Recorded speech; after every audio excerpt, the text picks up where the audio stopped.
when we regained our independence, or even before, we were told that our names were not good. So that when you are Christianized and you are Pipim and you went for baptism and you renounced the devil with all his works, they also said you have to be John. Because in their scheme of things, it appears that the heavens only recognize John, not Pipim.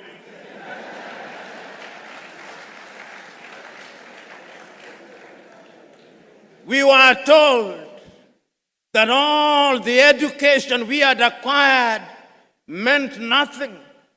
So that if you are eloquent in Ga or in Chui, you are not intelligent. You are only intelligent in English. You can only be intelligent in French, in Portuguese. We now know that that is nonsense. And you know, when that great Nigerian musician in the 1980s, fella Nicola Pokuti said, "Teacher, don't teach me nonsense." He meant it. He was reminding us that we must examine our education system. You know, when the British came here and they were establishing schools across Africa, and then when they were establishing Achimota, which is famous for producing great Ghanaians, the intention was to produce young men and women who would support the colonial empire. The intention was the same in Uganda with Budo's King's College. It was the same in Kenya with the Alliance schools. As Chinua Achebe says, the white man was clever. He came and put a knife in the things that held us together, and things fall apart. And they have remained apart. So today, when we come here to talk about education, we come here to remind ourselves that we have urgent business to be undertaken. We have urgent business to be undertaken to remind ourselves that Martin Luther King Jr. is still right. The mind is the standard of the man. Because if the mind cannot imagine, then we cannot realize our potential. So we are here to interrogate our education system. My good friend, Samuel Pipim, doing the work that he came to do, to lay the ground, reminded you appropriately that we have now become famous for producing graduates in agriculture, some of whom, if you allow me a little latitude and hyperbole, cannot distinguish between a goat and a sheep.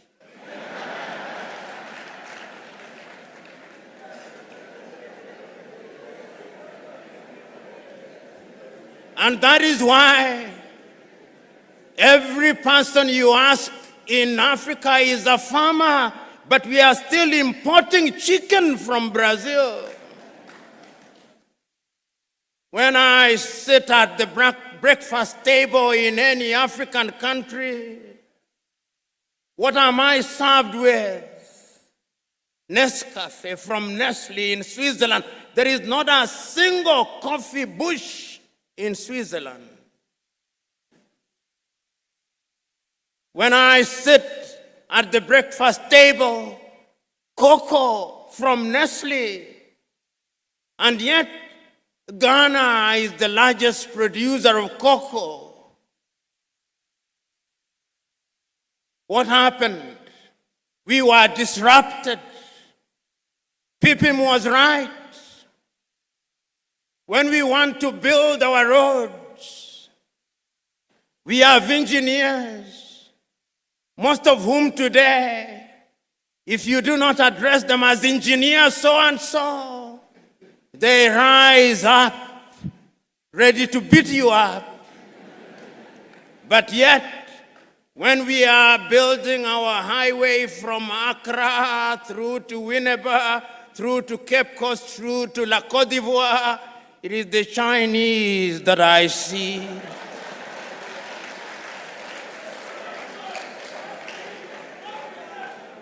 Which calls into question, what type of engineering are we teaching? We are producing doctors, and they are good, some of them. But yet, when those of us who have the ability are sick, unless they do not know, they want to be airlifted to Dubai and to Germany. They have no faith in our medical system. When we are sick during COVID, all Africa is crying to America, oh, give us Moderna, give us Pfizer, to the Russians, give us Sputnik. We are crying. Yet we have universities with professors in medicine.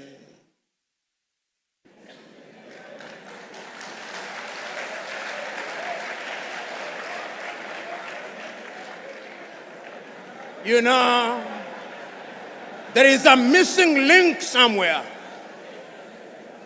Until the day we have the courage to find that missing link, then we are not preparing for the 21st century.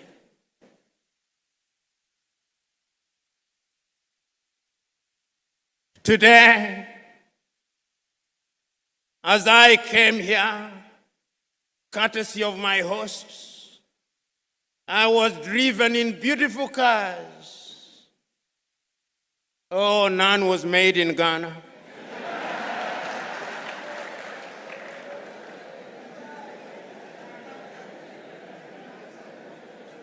They are either made in Japan or in Germany. Africa does not produce cars. Ali Mazrui is right. We are in the business of consuming that which we do not produce and producing that which we do not consume. We must re-examine our education system. Even in matters as mundane as sports, which is a multi-billion-dollar industry. The United States of America offers our young men and women scholarships to study sports. Our universities don't. Football is a multi-billion-dollar industry. But yet, when one of the masters of ceremony was speaking in jest, it is not the anthem of Asante Kotoko that he remembered, but that of Liverpool, we shall not walk alone.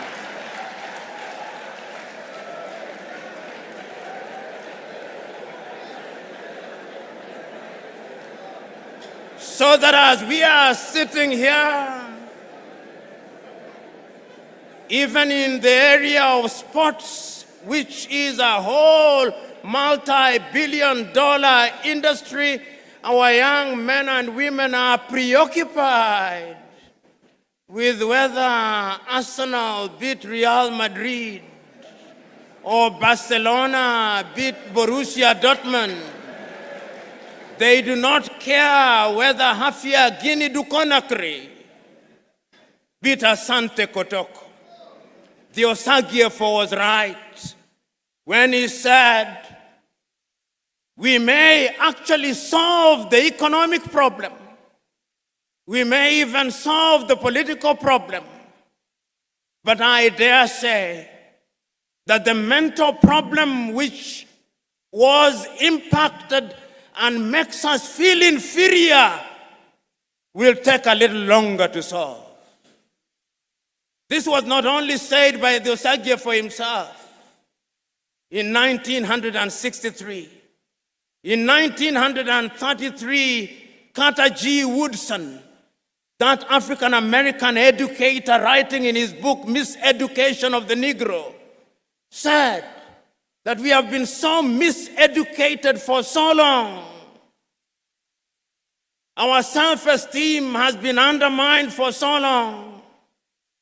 We have been made to use the back door for so long that even when we are told to use the front door, we look for the back door, and if we can't find it, we create our own back door.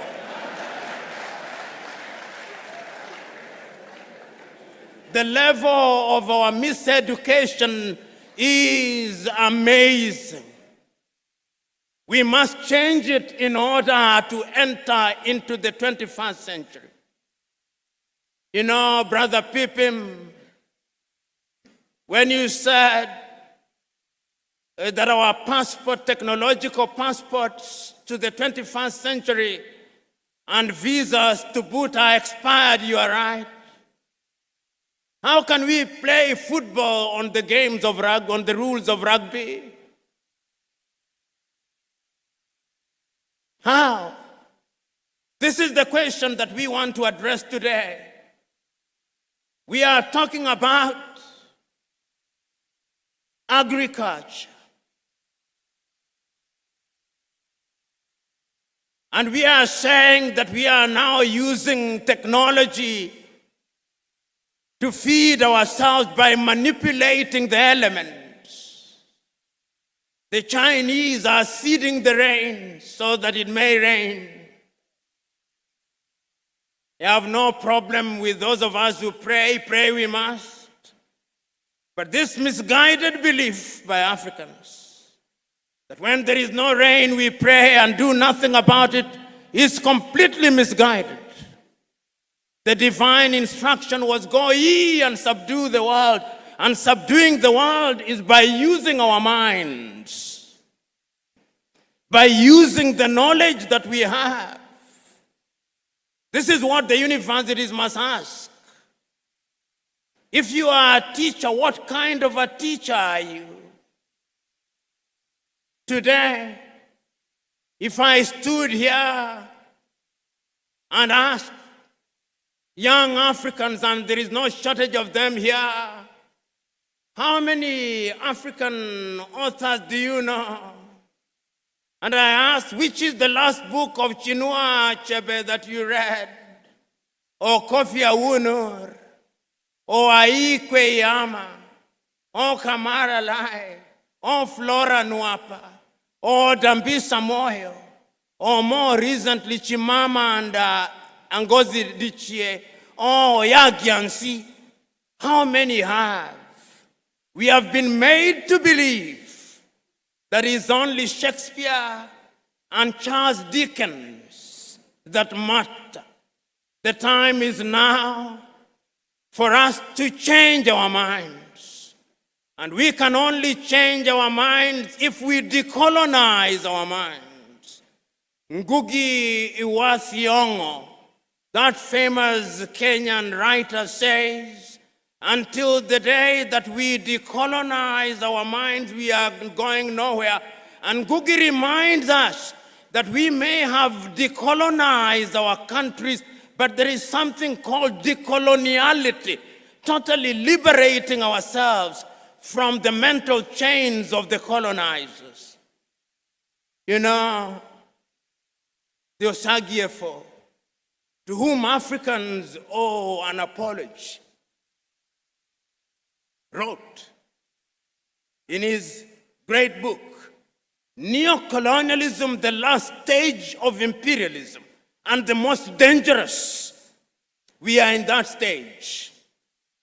That stage when the colonizer still wants us to believe that our literature is inferior,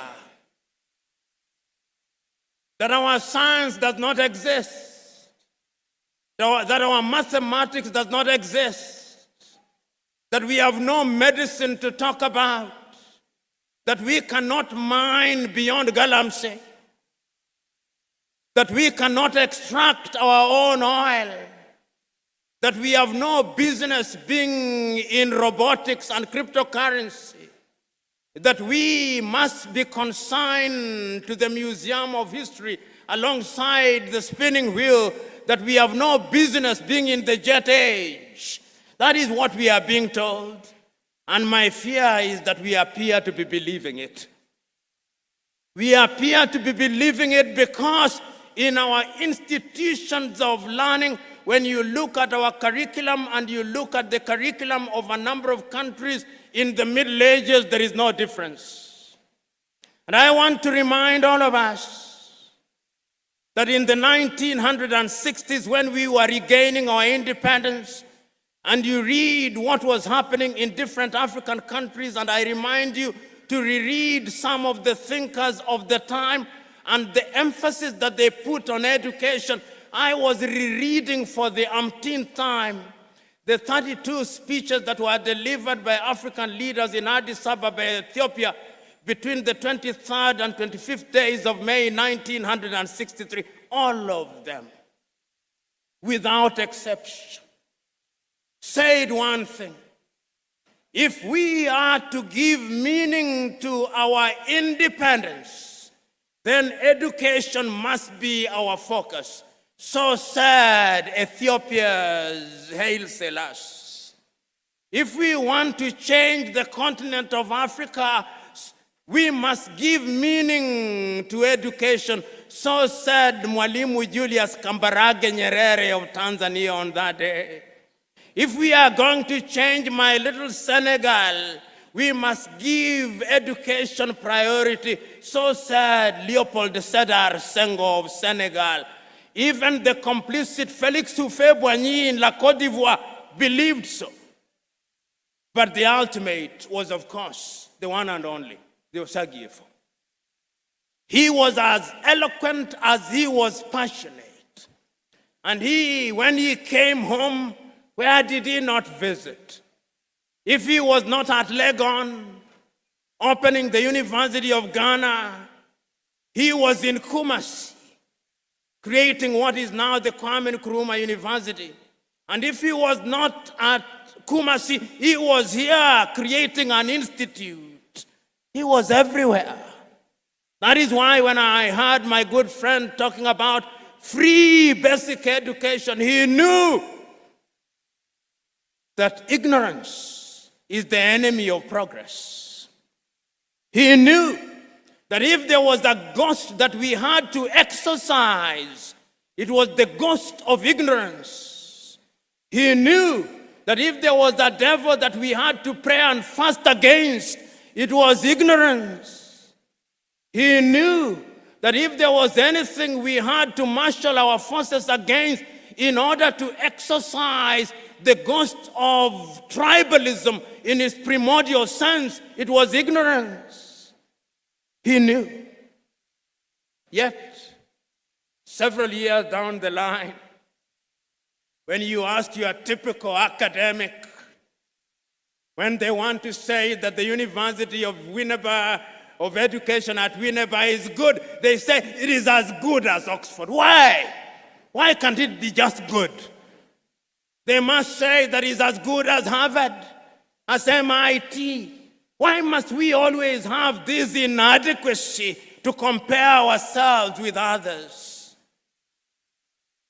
We must change in order to enter the 21st century with confidence. Your leadership,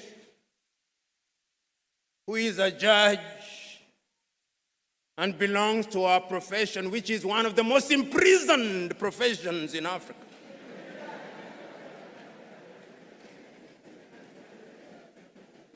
When you see our judges dressing, they still dress like Father Christmas.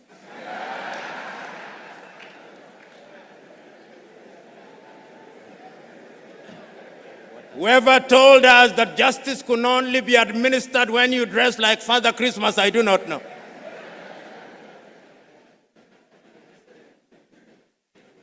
And when we are citing, even deciding a matter on land law in Ghana, in Cape Coast, we still want to cite some decision that was made by some English judge in the 13th century, as if we did not have our own land laws.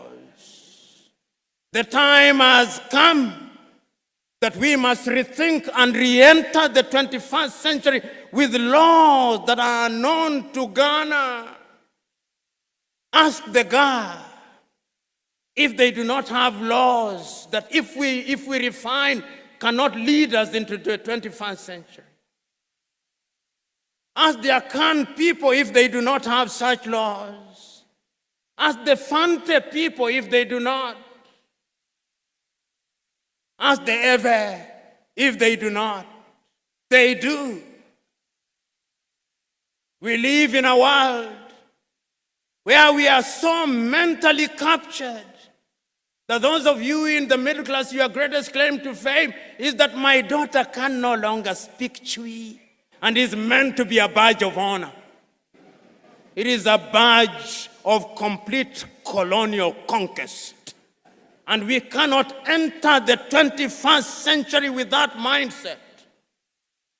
Go to the countries in the Scandinavia, which we can dare compare ourselves with. Go to Denmark, they teach in Danish. Go to Norway, they teach in Norwegian. Go to Sweden, they teach in Swedish. Go to Finland, they teach in Finnish. Go to Korea, they teach in Korean. Go to China, they teach in Chinese. Go to Japan, they teach in Japanese. Then they meet the world. But you and me, here I am waxing eloquent in English.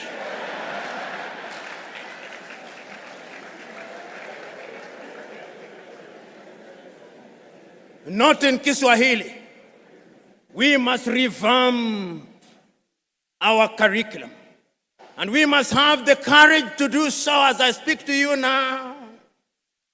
They are teaching Yoruba and Twi at universities outside of this continent. Why?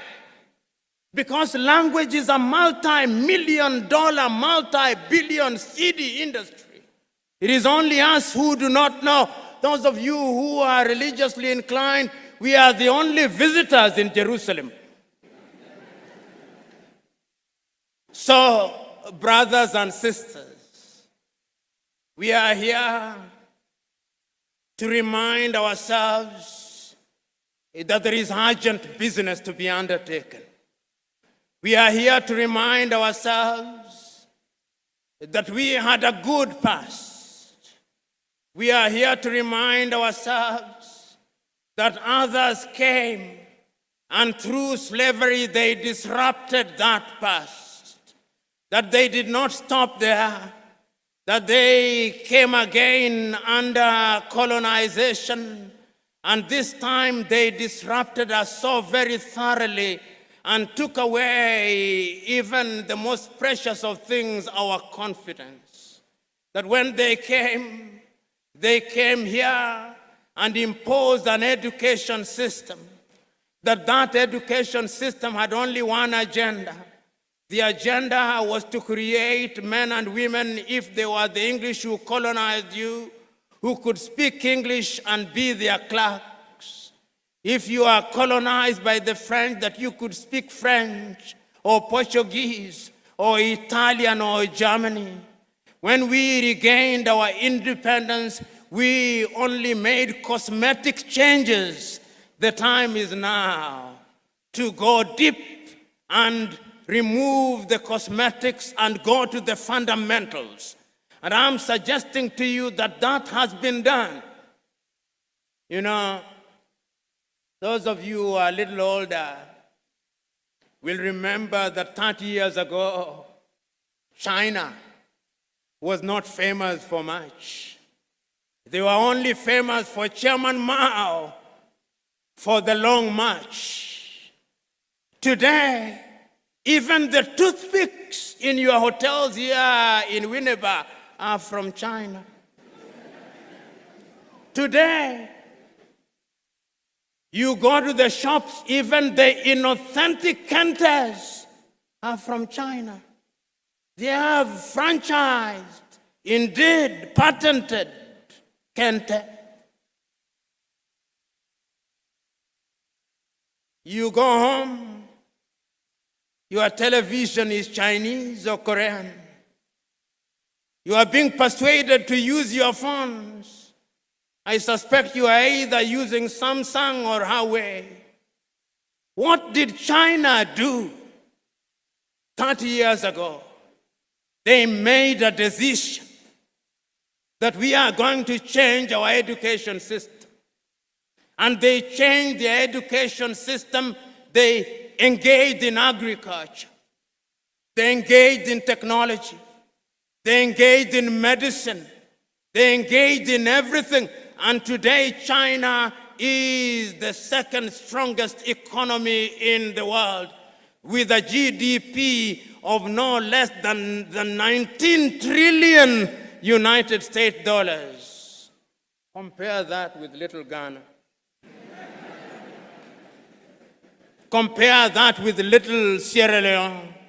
Compare that with little Kenya, with little all these countries. What they did was to change their minds in order to change their future. And that is why when we are building roads, whether it's in Nairobi, Kenya, or in Accra, Ghana, or in Dar es Salaam in Tanzania, or in Senegal, or in Ouagadougou in Burkina Faso, or Bamako in Mali, or Harare in Zimbabwe, or in Zambia, who do we find? Chinese. Because they changed their minds. The time is now for us to change our minds. The academics who are here must agree with me that we have sinned and fallen short of the expectations of our countries. And that the time is now to say that we should be forgiven. And if our generation committed those mortal sins, you up there must not repeat those mistakes. You must not repeat those mistakes. You must use the examples and the experience so that you do not step on the landmines that we stepped on. That is why Chinua Achebe said, where are the young suckers that will grow when the old banana dies? These are old bananas. You are the young suckers. So rise up. Africa is not expecting you to engage in a perpetual state of lamentation. No, lamentation will not help you. And I want to remind you that when you are here in Ghana, don't compete with Liberia. You will beat Liberia. Don't compete with Benin. Don't compete with Togo. Don't compete with La Côte d'Ivoire. Don't compete with all these little African dwarfs. Compete with giants. And when Ghana wakes up, this Ghana,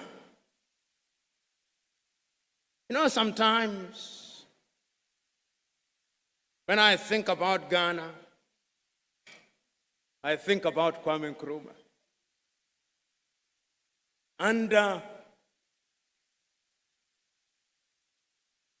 you think about his books, Dark Days in Ghana, Letters from Conakry. When the Osagyefo is so close yet so far, his ideas dead, his books banned until Ignatius Kutu Acheampong comes. It is only in the year 2013 that Nkosazana and Lamini Zuma, the then chair of African Commission, writes a letter of apology to Kwame Nkrumah. I urge you to read it. He tells Kwame, you are right. Everybody was wrong when you said We must unite and change our education system in order to compete. That is Nkosazana Dlamini Zuma. Today, the Osagyefo is here telling us, let us change. He said it in 1963 in Addis Ababa, Ethiopia. He said it in 1964 in Cairo, Egypt. He said it in 1965 in Accra, Ghana.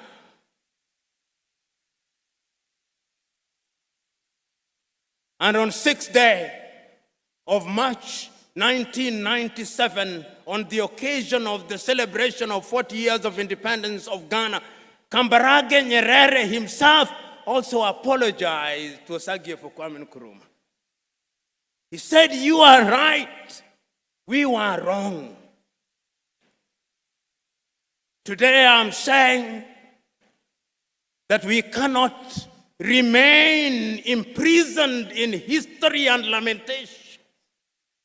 That is why it is still true for you Ghanaians. Nkrumah is dead, but Nkrumah never dies.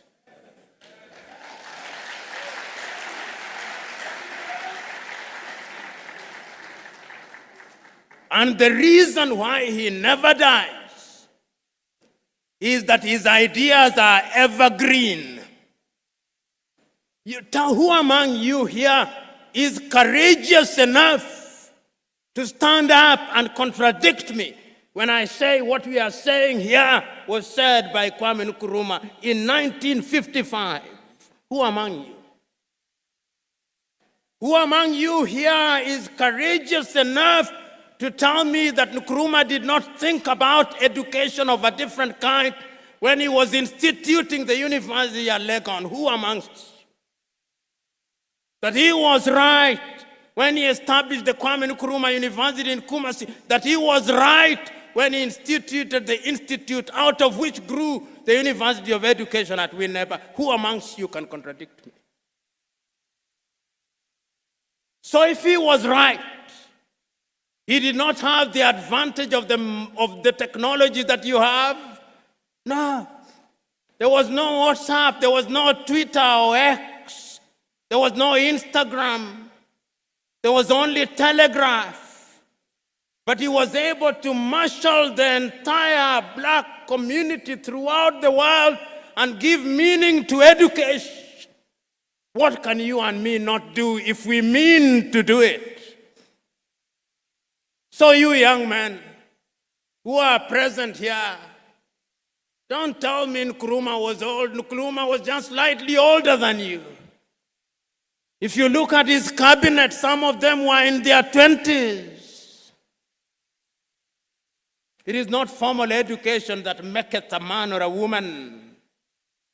The great Indian sage Raja Gopalachari says, education is not merely attending institutions and acquiring certificates. He says, you may have gone to school, but has school gone through you? This is the question. So, ladies and gentlemen, here today, we are here to tell ourselves ad nauseum that the mother continent can change, and she will change. She will change, and when I look at the future and I hold all factors constant, I see an Africa whose young men and women are educated and their education is about innovation and invention. I see such an Africa. I see an Africa whose sons and daughters will be leaders in cryptocurrency. I see that Africa. I see an Africa where all the cars running from Addis Ababa in Ethiopia to Banjul in the Gambia will either be made in Togo, Burkina Faso, or Uganda. I see that Africa. I see an Africa where the Ghanaian doctors who are running hospitals in the United States and in the United Kingdom will have the courage to come back home because there is something called a hospital where they can do their trade. I see such an Africa.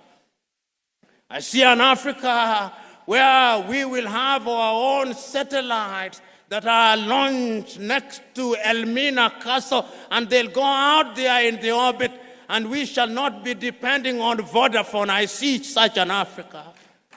I see an Africa where we will be able to produce enough rice, enough cocoa, and enough gold, and we will process it here, and that you will be selling it to Nairobi, Kenya, Dar es Salaam in Tanzania, and it will not be necessary to look to the outside world. I see such an Africa. I see an Africa where, apart from Kiswahili, one of the languages that will be spoken will be Chui or Ebe or Ga. I see such an Africa.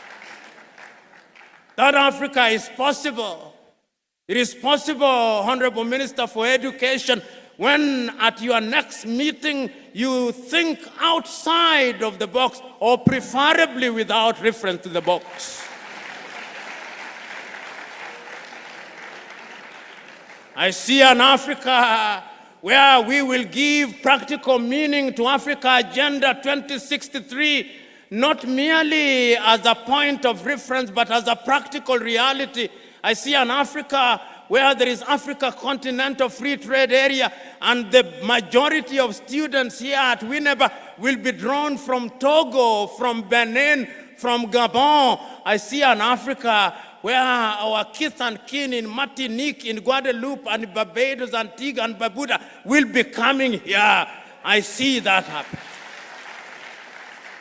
That is why, when I have such foresight, wisdom not only requires but dictates that I stop. Because going beyond that would be flogging a dead horse.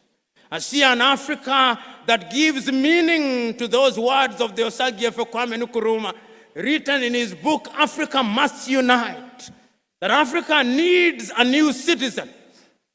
Are you those citizens that the Osagyefo was talking about? Are you? Do you have values? Do you have passion? Do you have dedication? Do you have love? Do you have imagination? Do you have the spirit of innovation? Do you have the spirit of invention? If that is true, then I have no fear for Africa. So go out there and amaze Africa. God bless you.